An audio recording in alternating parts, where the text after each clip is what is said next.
Hey guys, it's Phoenix. Today I wanted to share with you guys something that I was just working on. This is a new command or a new ability that they've added, or Mojang has added, to 1.13 Minecraft. And what's going on here is essentially a very simple way to track the movement of any entity in this world. So this allows you to basically clone things now. And although this obviously has a few limitations where you can't do this on a player, I feel as though this is perhaps one of the biggest additions to Minecraft 1.13. So what am I doing here? I'm using this armor stand above to track the motion and rotation of this zombie. And this uses only 4 command blocks. Believe it or not, all these other things are just aesthetics, cosmetics, whatever.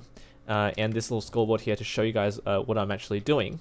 Now this zombie has turned that guy into a zombie. So look at the scoreboard on the right here, and it should probably depict sufficiently or adequately what I'm doing. So the Z motion, X motion, and Y motion, it's changing a lot, is the Z, X, and Y, and of course while I'm recording things mess up, is the Z, X, and Y motion of this zombie. The X, Y, Z motion AS are the motions of this armor stand. Now what I'm doing here with these 4 command blocks is I am mimicking and storing the rotation and motion of the zombie and transferring it over to this armor stand. And these particles up here, the barrier particles, are just to show you the trail of that the zombie is making. And you can see it is extremely accurate. Now, ordinarily speaking, you would not be able to do this very well in 1.12. You'd have to use hundreds and hundreds of command blocks. Now you only need 4. Because I'm using the new execute store command to store these NBT values in this zombie inside this armor stand. So this armor stand can do whatever I want, well, doing whatever this zombie is doing. So let me just explain what I'm doing here, and of course this villager can go and suffer all he likes. Okay, so don't worry about these ones. These are just to show you visually the values, and so do these. And this this command block here is just the particles. Now, what I'm doing here is basically this, and I'm doing this 4 times for each motion value. I'm using the execute store command. So execute store, I'm storing the result. So this is like stats.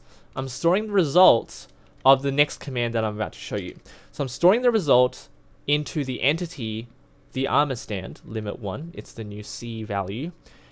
Into the motion path. So this is the NBT tag that I'm trying to store that value into. Now I can store whatever value I want, but obviously what makes sense is compatibility, and I'm using the same tag as the zombie.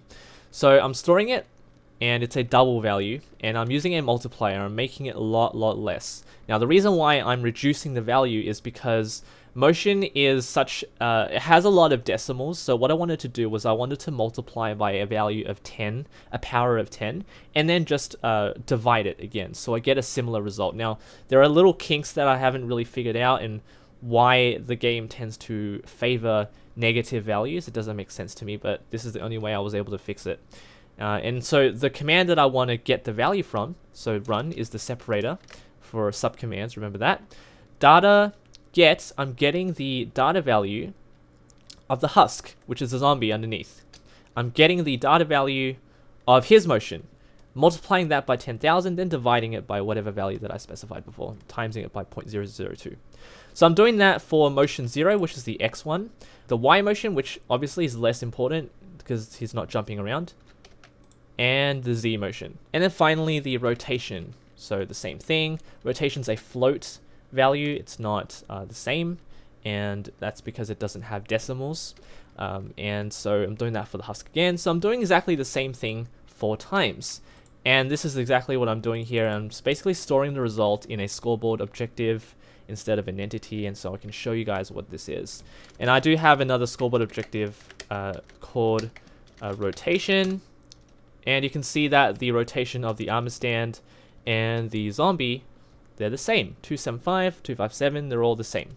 So this is an incredibly powerful and useful command that you guys can use. Now I don't have any real applications to show you apart from what I just saw from Onnowhere. He created a circle thing. And I don't really know how he did it, though I could probably guess, but probably multiplying it into some sort of rotational motion value as well. It's probably the same thing, but obviously mine is a dumbed down, simplified version of it. So you guys can have a play around with this execute store command. A lot of command block people or aficionados are really liking this, and I certainly do, although I don't really see a lot of applications in my future projects with regards to this command. But I can tell you that this is something that a lot of people have wanted. You can do a lot of easy things now with raycasting, although obviously it doesn't apply to everything yet. But this is a huge step forward. And we got to thank Dinnerbone for that. So he's done a really good job with these new commands. You can see the entire list and the ease of access now with them all. So thank you all for watching. Leave a like, subscribe for more creative content. Take care.